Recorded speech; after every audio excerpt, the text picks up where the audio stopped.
and a very happy Republic Day to all in India and the Indian diaspora around the world. It is 7:30 in the evening in India and we are back again with our spotlight on G20. Did you know that at least 4 billion people around the world are yet to be covered by any form of social security? That is 53% of the world's population. Many of them live in G20 countries and low and middle income countries. Lack of social security makes them vulnerable to economic, social and environmental shocks. Many G20 countries are constrained to finance social security. As per a 2019 report of the International Labour Organization, an additional investment of more than $735 billion is needed by 2030 to close the financing gap globally. The first G20 Employment Working Group will meet in February in Jodhpur. On India at G20 today, we ask, can India as G20 President guide the grouping in creating sustainable financing for social security, utilizing the lessons that it has learned from its own social protection schemes? I'm Munmun Bhattacharya. Let's get started with the top stories. Republic Day greetings pour in for India from world leaders. French President Emmanuel Macron extends his greetings, says he is looking forward to setting new ambitions together with India for the G20 and for Indo-French strategic partnership as it turns 25 this year.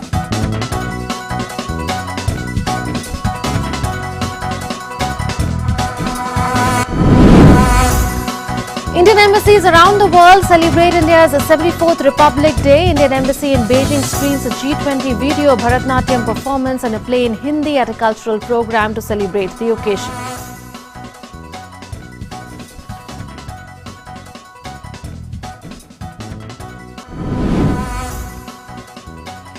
In her address to the nation on the eve of India's 74th Republic Day, President Draupadi Murmu terms India's G20 presidency as an opportunity to promote democracy and multilateralism and the right forum for shaping a better world and a better future.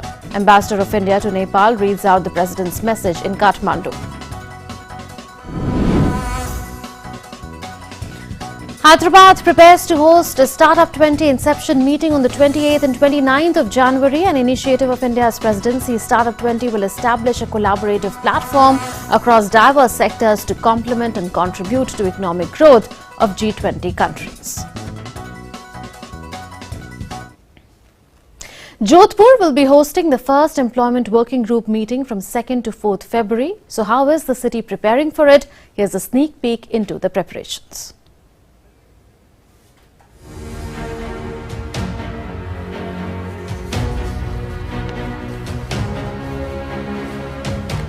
G20 delegates are set to congregate in Jodhpur city of the northwestern Indian state of Rajasthan for the first Employment Working Group meeting from 2nd to 4th February.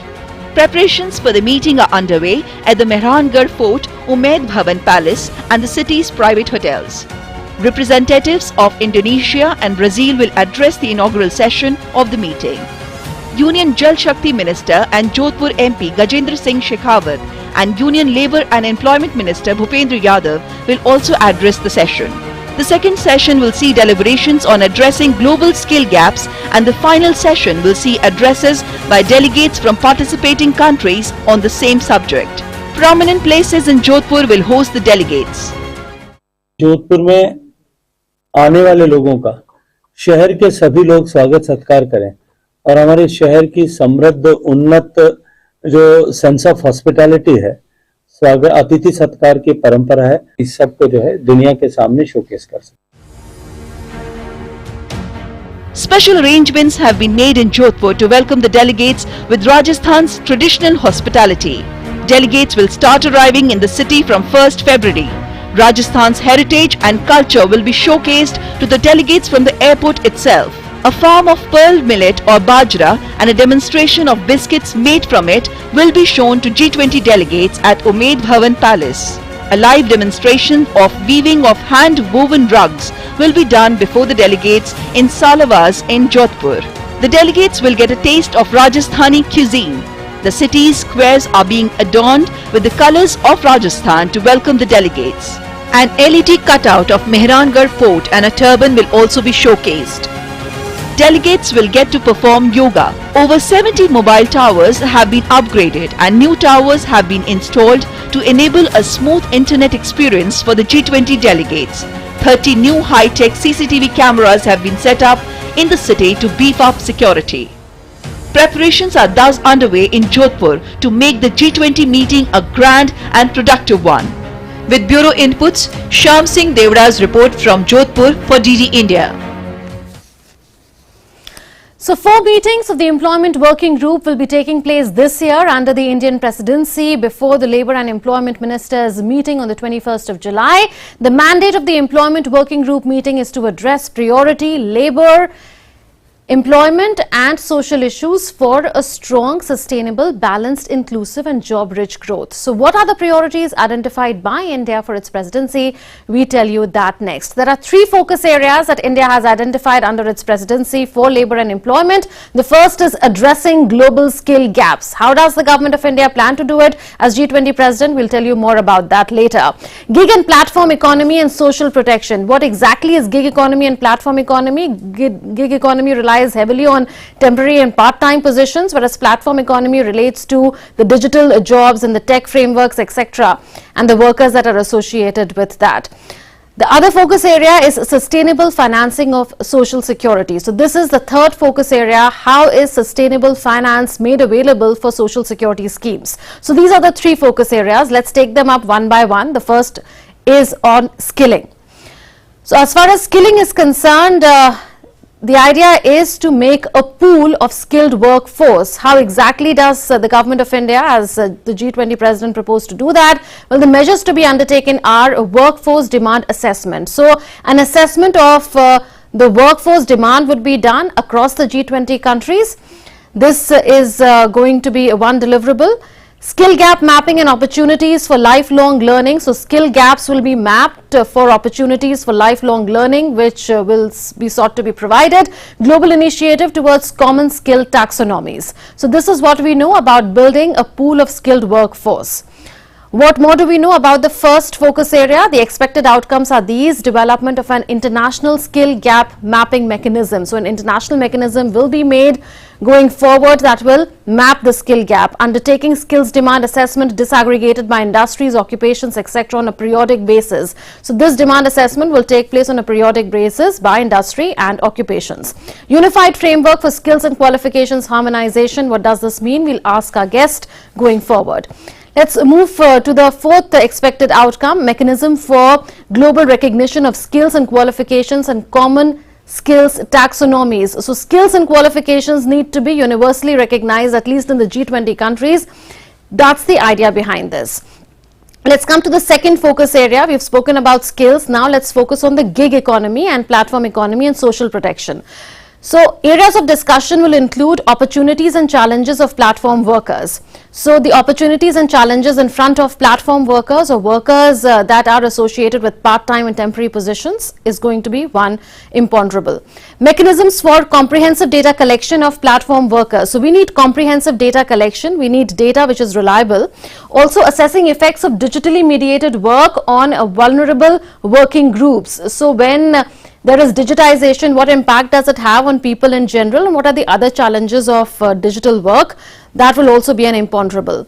Sharing country experiences on welfare schemes, regulations and policies that extend social protections. So what are various country experiences?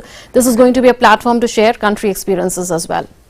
Let's move on now to the expected outcomes, bringing G20 country experiences on social protection to platform and gig workers. So this is one deliverable specifically that we are looking at insofar as the second focus area is concerned. Also enhanced national statistical capacities to capture emerging forms of work in a better way. We need the right kind of statistics for policy making.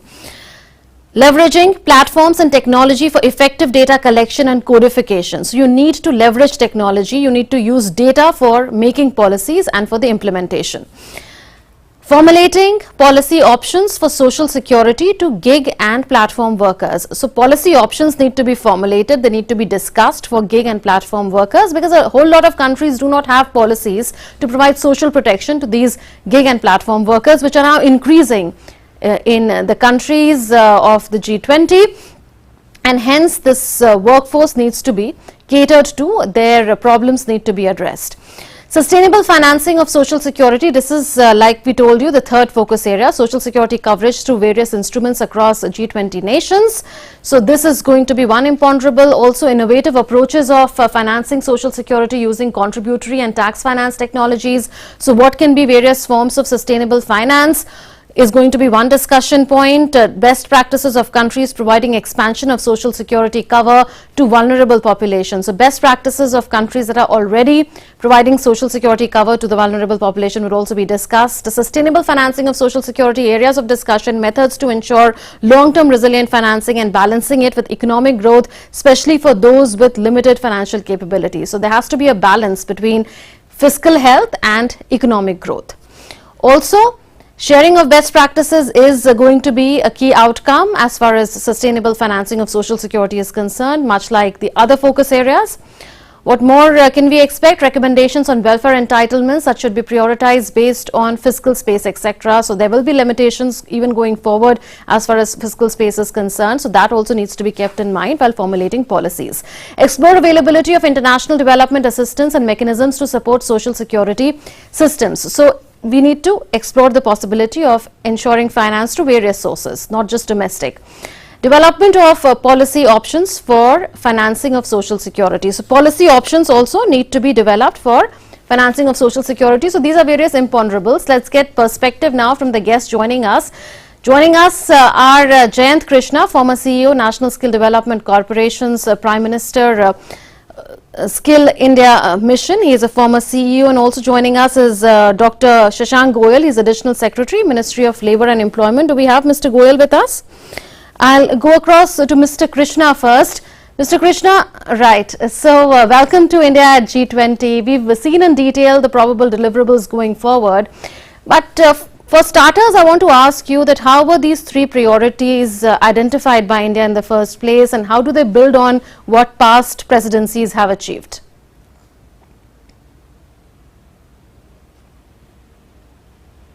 Yeah, so fundamentally, I believe that, I think these priorities are important, because when it comes to G20 and it comes to issues like labor, employment and skills and these kind of subjects, there's a lot of learning that, we can do from each other, I mean, if you look at on one hand, we have very, very developed countries like the US, UK, Canada, Japan, Australia, China, France, and the list is long. On the other hand, there are countries which are still developing, and they have their TVET systems, they have their skill development systems, they have their employment tracking systems, the labor market tracking systems, like countries like Brazil, Argentina, Turkey, Indonesia, India, of course, Mexico, Saudi Arabia, even Russia, I'll put in the same category, as well as South Africa. So these are the countries, they have similar problems, similar issues. The economies are not as mature as the other countries. So there's a lot that, we could learn from each other. For example, let's say Germany. Germany has an excellent way of tracking national employment data. UK has a fabulous system of tracking employment data, labor market data. India is still struggling to do that. So I think there's a lot we could learn from these countries, and including some of the developing countries like Brazil, Indonesia, they have come up with some very, very relevant skilling solutions to the problems of skills that they have in their country. So I think a lot could be learned, from that. I fundamentally believe, and also how, if you take it to the next level of maturity, this subject that you were discussing, it's very, very important that, how do you create more employment, because most of the countries in the G20, if you look at, if you include EU, it becomes 20, otherwise 19 countries. It basically they're almost all are struggling with employment issues, and growing unemployment, So how we could leverage from each other, and other countries can also learn from India, by the way, India has come up with this PLI scheme, which has done wonders in the sense that incremental investments have come, job creation has happened. India is also, as we know, is largely a service-centric economy, not as much a manufacturing giant as the service sector, footprint that India has. So we all know that in today's day and age, manufacturing does not create those kind of jobs, service sector does. So India is a strong service sector economy, and and therefore the employment. I mean, while on the one hand we have an employment problem, but at the same time, a lot of people have been employed, and new employment opportunities are getting created. So the rest of the world can leverage from some very successful schemes like PLI, focus on service sector. Even if you look at some of the skilling for the people at the bottom of the pyramid, which India has given free of cost, like the Pradhan Mantri Kaushal Vikas Yojana.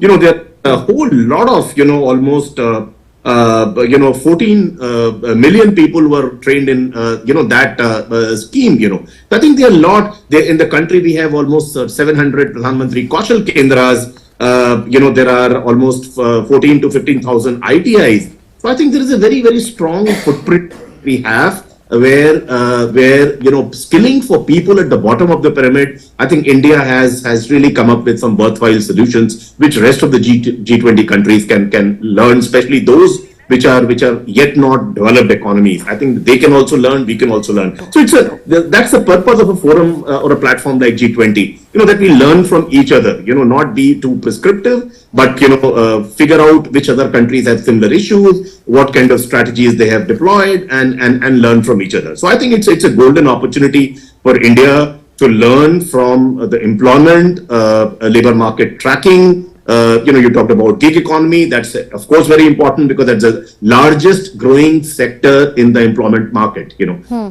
there's a lot India could learn from other countries, and there are issues there are things which are quite good in India. In the skill development sector, which rest of the world could leverage and learn from India.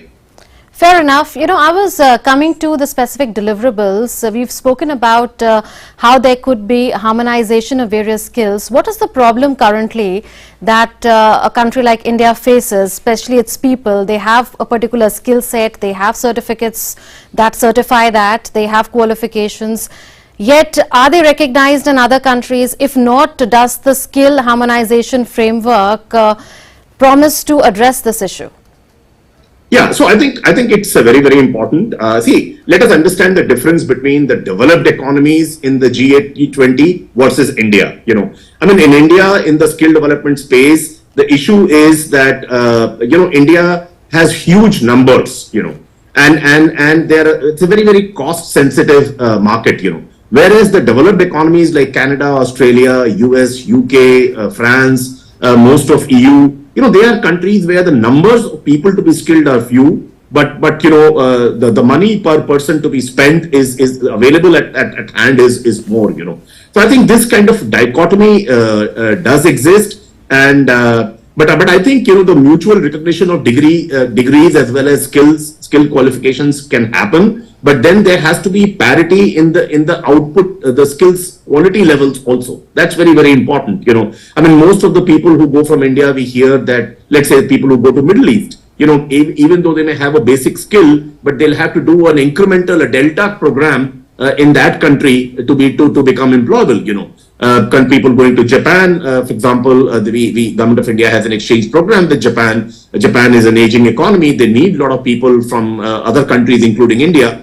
But I think, we have to have these transnational skilling standards. India has to embrace transnational skilling standards. That's very important. Once we do that, then the mutual recognition of degrees and skill qualifications would automatically happen, which is very, very important. Because a lot of India's migrant labor that goes to these developed countries, including Gulf countries, they go and they land up in suboptimal jobs and things like that. So if skill them before they leave India based on standards which are transnational rather than just domestic standards, I'm sure they'll the kind of money that kind of life or dignity that they will lead in these countries would be far superior.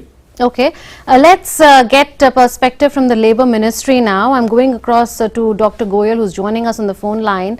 Dr. Goyal, the second and the third priority areas are relating to how social security needs to be extended to gig and platform workers and how there should be sustainable financing that needs to be ensured, because several countries are short on finance, and which is why they have not made policies, haven't gone ahead to cover the gig and platform workers, particularly in the social security realm. So Right. So I'm coming to you, Dr. Goyal, on the second focus area first, which is how do you provide social security to gig and platform workers through G20? What is the deliverable and how exactly will it be executed? This gig and platform economy is a very new form of employment which has been expanding, and it has the potential to provide significant income generating opportunities for our workers, especially for women, persons with disabilities, and also old age people.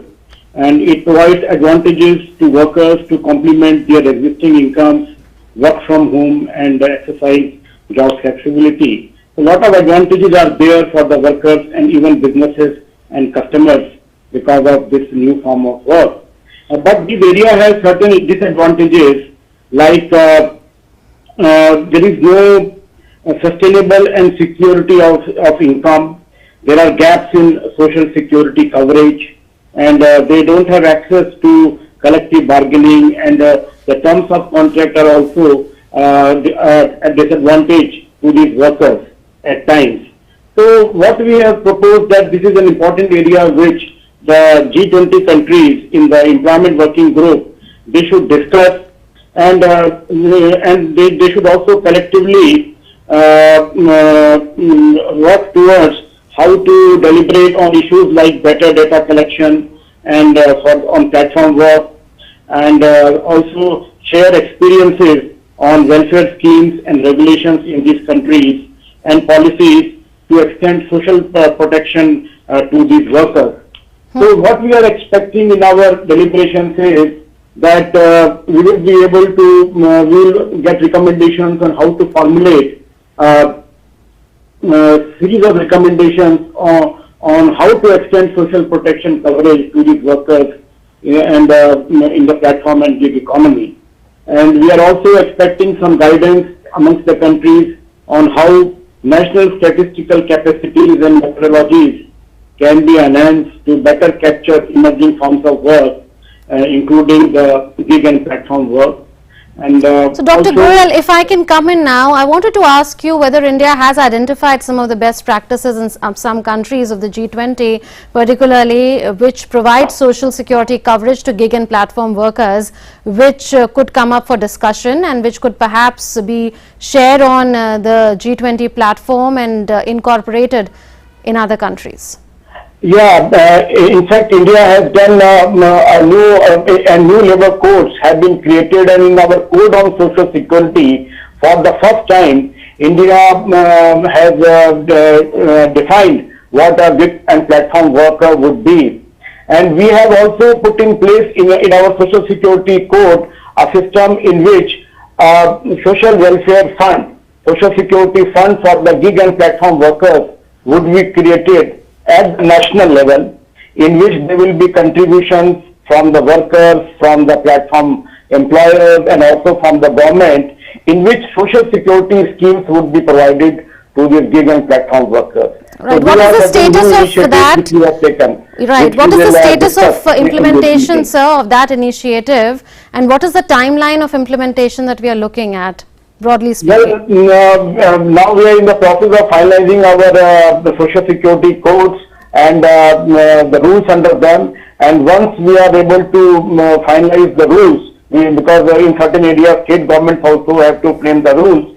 Once we are able to do that, then all these provisions for providing social security coverage to the gig and platform workers will come into force. Right. And very quickly, how do you ensure financing for that, because sustainable financing options would also be looked at? Yeah, sustainable financing for the social security schemes is very important, because the social security schemes, they provide income security and effective access to health and other social services to the workers, especially to the vulnerable groups, workers in the unorganized economy and to migrants.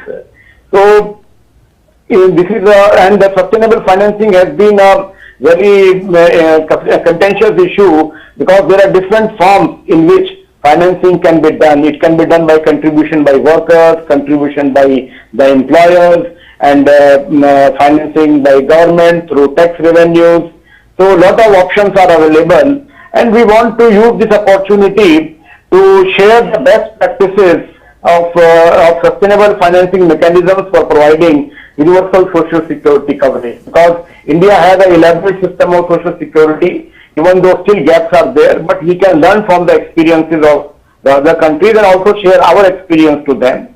Okay. We also want to develop some recommendations on prioritizing the welfare elements based on the fiscal space, because sometimes it may not be we are not able to provide all the social security schemes to the workers, but what schemes should be taken on priority, we can discuss.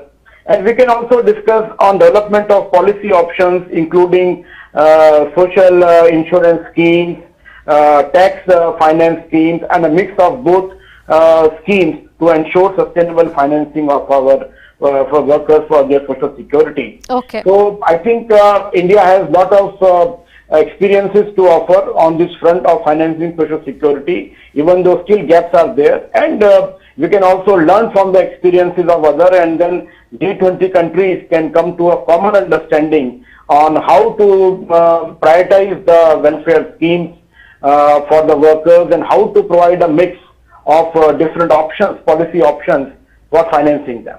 We'll leave it at that. Dr. Goyal, thank you so much for joining us with your views, and Mr. Krishna, thanks a lot for joining us. So 4 billion people around the world do not have social security cover currently, and as per the ILO, well over $735 billion is required to meet that financing gap globally. And with that, we'll say goodbye to you. And the G20 logo made with garlands and flower petals in India's national capital on the occasion of India's 74th Independence Day. That's the image of the day, a defining image in what promises to be a defining year for India as the G20 president. Thanks for watching.